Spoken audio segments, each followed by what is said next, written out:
আপনি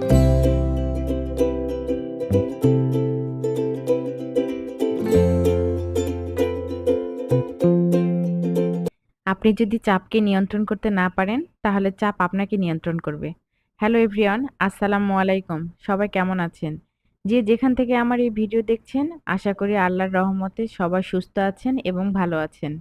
আল্লাহর অশেষ রহমতে আমি এবং আমার পরিবার সুস্থ আছি। যারা আমার এই ভিডিওটি দেখছেন, স্কিপ না করে পুরো ভিডিওটি আমার সঙ্গে থাকবেন এবং অবশ্যই একটা লাইক, কমেন্টস আর শেয়ার করে যাবেন। আর যারা নতুন দেখছেন, অবশ্যই সাবস্ক্রাইব করতে ভুলবেন না। সংসারটা যেন এক অদ্ভুত হিসাব, তাই না?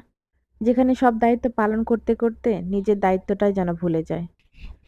সংসার মানে কি শুধু চিন্তা, চিন্তা আর চিন্তা? আসলে কি তাই? আপনি যদি সংসারটাকে না চিন্তা মনে করেন, চাপ মনে করেন, তাহলে না সেটা আপনার কাছে চাপ, চিন্তা আর বোঝাই হয়ে যাবে। আর যদি সেটা ভালোবেসে সংসারটাকে গুছিয়ে রাখেন, আপন মনে করেন, তাহলে না আপনার কাছে সেটা বোঝা মনে হবে না। আর চিন্তাও থাকবে না। আমাদের জীবনে তো চিন্তাভাবনা থাকবেই। এতে কি আমাদের জীবনটা থেমে থাকবে না পিছিয়ে যাবে বলেন? আবার কি জানেন, অতিরিক্ত চিন্তাভাবনা কিন্তু একদম ভালো না। এতে আপনার ছোট, ছোট খুশি, ছোট, ছোট আনন্দগুলো সব বিলিয়ে যায়। এতে আপনার মন মাইন্ড কিছুই ভালো রাখতে পারবেন না। সবসময় যেন চিন্তায় জড়িয়ে রাখবেন নিজেকে।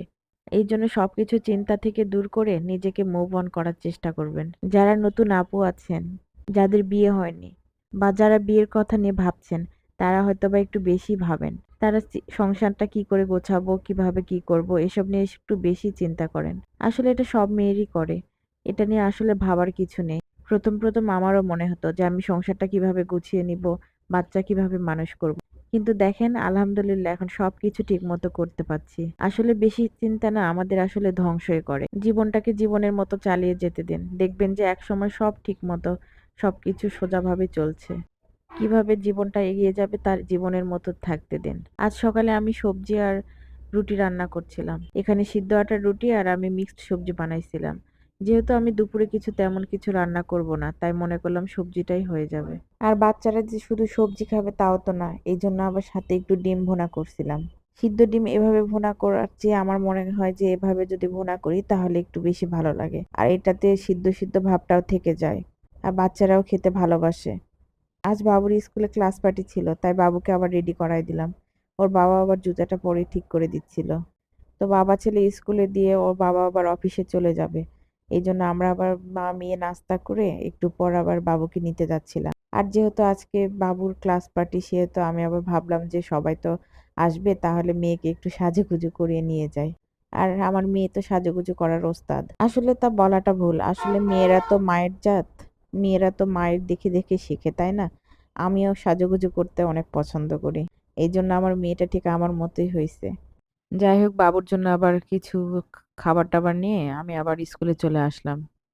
তাই ওর বোনকে কোকটা দিচ্ছিল আর আমি শুনছিলাম যে আজকে কি কি খেলছো, কি কি অ্যাক্টিভিটি করছো, ম্যামরা কি করছে না করছে। এই তো বাসায় এসে ওকে আবার একটু পিৎজা রুটি বানাই দিয়েছিলাম। আর বিকেলে আমরা ওর ছোট ফুপির বাসায় গিয়েছিলাম। আর যাওয়ার সময় ভাবছিলাম যে কি নিয়ে যাব। আর যেহেতু ওর ফুপিরও কেক পছন্দ আবার বাবুরও কেক পছন্দ, তাই মনে করলাম কেক নিয়ে যাই, তাহলে দুইজনে মজা করে খেতে পারবে। এই তো তাই হুট করে ওর জন্য আবার কেকটাই নিয়ে গেলাম। আজ এই পর্যন্ত। এতক্ষণ যারা আমার ভিডিওটি দেখছিলেন তাদেরকে সবাইকে অনেক অনেক ধন্যবাদ। আসসালামু আলাইকুম।